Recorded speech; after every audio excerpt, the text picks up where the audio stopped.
So whilst we're waiting for this to be touch dry enough to set vertically, it's getting there, not quite. It's just a nice opportunity to just talk about certain aspects of the painting. So I get asked a lot about glazing, and I have taught, I'm not teaching at the moment, but I have taught glazing techniques, and it's something that I'm sort of borderline obsessive about.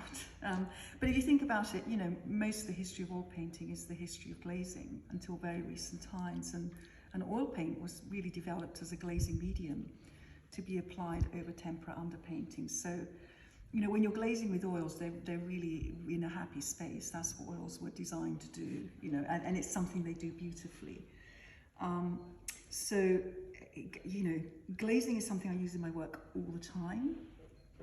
And it's one of these things that you can only teach really properly experientially. So it's a very hard thing to describe in the abstract, but in very simple terms, the easiest way to describe what glazing can do is in the shadow areas of the painting. So if you look at old master paintings in museums, if you look at a Rembrandt, if you look at a Velázquez, even though he was quite a sort of fast, more immediate painter, certainly if you look at a Holbein, if you look at any Renaissance painting, if you look at the shadow areas of the painting where you get these incredibly, to my mind, exquisite, soft and careful modulations from the mid-tone into the shadow areas of the painting. So all of that is built up through subsequent layers of glazing. I mean, of course, the master glazer of all time would have been Leonardo da Vinci, who really was just born to glaze. So his paintings are just an absolute exercise of what one can achieve through glazing, infinite layers and patient layers of glazing. So, you know, I think in terms of where I sit, in terms of my technique, I'm probably, I think, closer to somebody like Holbein, for instance, who would have created, I think, quite a strong modulation of the work and then started to apply glaze layers, which is basically how I work. So you basically find the structure and then you start to bring the subtlety into the space and the structure. So as I was saying a little bit earlier when we were talking about the dress, so if you look, for example, of the shadow side of this sleeve, of course there's the shadow value, which is very much the shadow colour of that sleeve. Now, the colour that would have been underneath the many layers of glaze that are on top of it is very different to this colour here. And if you work with glazing enough, you kind of get used to accounting for what the glazing is going to do further down the line. So you know that you can slightly oversaturate the colour because you can knock it back through glazing. And various other things that you can do. But then another thing that you can do with glazing, of course, is you can apply a shadow, very soft shadow value, that transits from the shadow edge of the sleeve over the chair and into the background. And that's a way of creating, what's the best way to describe this? It's a way of almost homogenizing that whole area of space here, so that there's a separation between the arm, the chair, and the space, but at the same time, by applying layers of glaze over these areas, and again, most successfully done in the shadow areas, you're also condensing those areas of space together. Yeah, so you're kind of, makes sense. You're making them subtle. You're making that transition of space between one object and the other more mysterious in a way. So it's there, but it's made incredibly subtle by the laser glaze, as opposed to the sense of space between chair, dress, face, and space here, which are much more immediate, direct, and separate, which is what you want in the light areas. And the more I paint and the more I have taught, I sort of realize you get into kind of quite philosophical ideas when you paint. And what I've begun to realize is that light reveals everything in a painting and in life. So light reveals the form, but actually the shadows bring the mystery into the work. Oh, fantastic. And it's the dance between those two things. Again, for me, this is my own personal journey, but it's the dance between those two things that, for me, is where the magic is found in the painting. And the bridge between the two is the mid-tone. And the mid-tone is is the non-glamorous area of the painting. So the mid-tone is like the poor cousin, but it does all the work for you, and it's the most important thing. And if you can identify the mid-tone of any part of your painting, you know where your scale is, you know where your darks are coming from, and you know where your lights are coming from.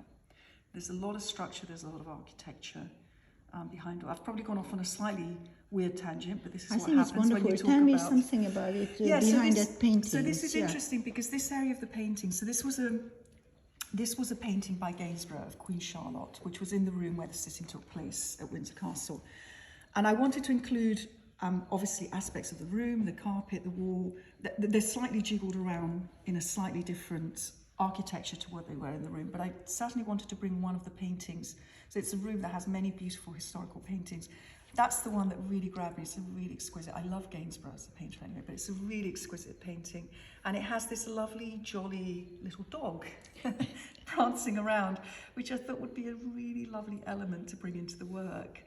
And also, obviously, because these paintings are massive, I could only really incorporate the bottom half of one of these paintings. Yes, so I the dog allowed me to do that. Otherwise, it would have looked odd to just have the bottom edge of the skirt and the feet.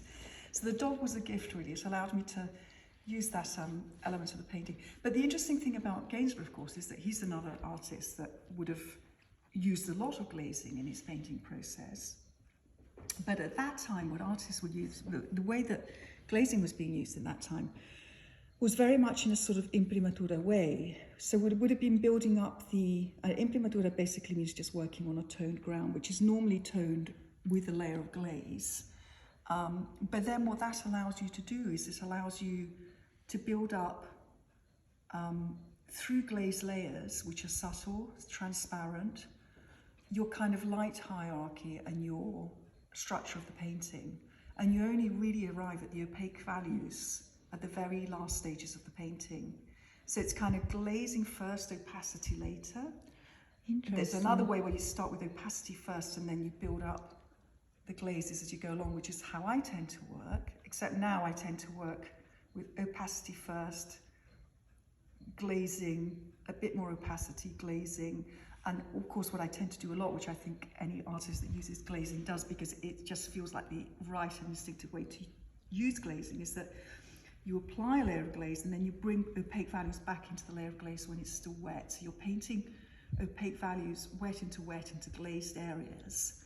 And that is just exquisite, because you get the best of both worlds, and you get this incredibly subtle, you kind of soften the brutal nature of opaque paint, which is very brutal. Yeah. And you kind of integrate it into, you know, your transparent layers of paint, and it's a really I mean, once you start to work that way, that's it. There's no looking back. You kind of, you know, fascinating. And it just feels like it becomes to feel like a very instinctive way of working. But as I said, it's frustrating for me and for whoever might be watching this to sort of hear this description as a verbal description, because really it's something that should be demonstrated. Yeah, the next time you do that. Yeah, fantastic. And how about the flower arrangement? Because that's another interesting thing. So I can see that also in a light side, it gives another lovely, but not overpowering in a picture, but quite a strong element in there as well. Yes, I mean the flowers were, so you know, I liked to have objects in my portraits. I like, I painted still lifes for many years. So for me, objects are very enigmatic. And and they're props, and you can add a slightly surreal edge to objects. And it's something I've been doing in my painting for many, many years now.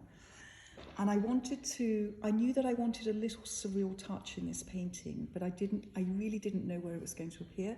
At one point I thought it was going to appear in the pattern of the carpet, and I had many ideas, which I didn't dare follow through. But I knew I wanted these props there from the beginning, because I knew I was going to do something with them, and I hadn't quite figured out what until I was actually working on the painting and it was evolving. And the flowers were really just to, on a practical level, it was just to give an organic, soft touch to a very architecturally strong painting. Very interesting. So a lot of architecture and structure in the painting. So I thought that would just give a slightly soft edge. But also they're there to sort of describe a sense of time, you know, and sort of, you know, the passage of time. I mean, the Queen is very much at the sort of, you know, the end stage of her reign. I say that Lovely. in the nice, yes, exactly. So it was just a kind of lovely poetic way of suggesting that in the painting. And then we had this lovely teacup which had a different pattern on it,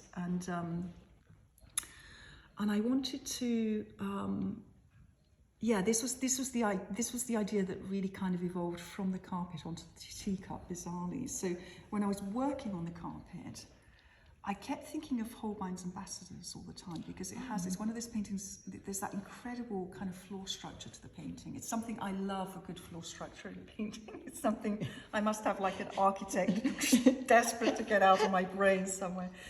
But there's just something about the kind of, you know, merging circles in this carpet and this very strong, imposing kind of pattern that kept bringing to mind Holbein's Ambassadors. And then, of course, it has that famous distorted skull, which is that anamorphic touch. Yeah.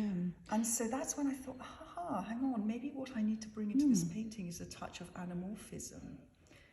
And again, I was thinking, you know, maybe in the carpet, just, you know, have something in the pattern of the carpet. But then I thought actually it'd be amazing to do that in the teacup and have a pattern in the saucer that's reflected into the bowl of the teacup. So it's kind of like a trompe l'oeil of anamorphisms. It's almost like an illusion of an illusion. And then in discussion with Sir Simon,